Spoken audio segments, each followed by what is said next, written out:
অনিরুদ্ধর শুভ অন্নপ্রাশনের নেমন্তন্নতে আমি চলে গেছিলাম লালবাগ যুব আবাসে।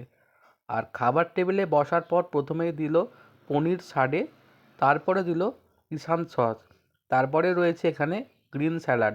গ্রিন স্যালাড অল্প পরিমাণে নিয়ে নিলাম। তারপরেই পনির সাডিটা বেশ কিষান সসে মাখিয়ে একবার খেয়ে দেখলাম, দারুণ হয়েছে বন্ধুরা খেতে।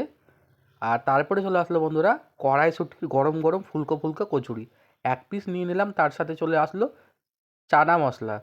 চানা মশলাটা দিয়ে ভালো করে কড়াইশুঁটির কচুরিটা খেয়ে নিলাম। দেখতে পাচ্ছেন বন্ধুরা, ভিতরে পুরটাও বেশ খুব সুন্দর ছিল।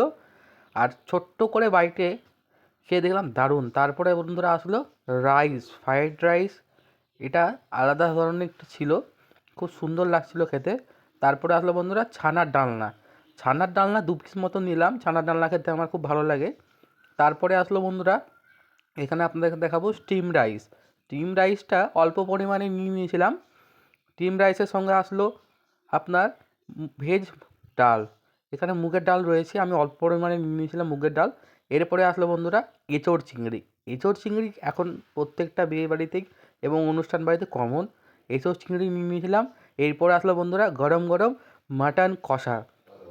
মাটন কষাটা রয়েছে এখানে বিভিন্ন রকমের পিস, নাল্লি থেকে শুরু করে একদম রেওয়াজি পিস। প্রত্যেকটা দেখুন বন্ধুরা দারুণ। 2 পিস মতো নিয়ে নিয়েছিলাম, তারপরে 1 পিস নিয়েছিলাম।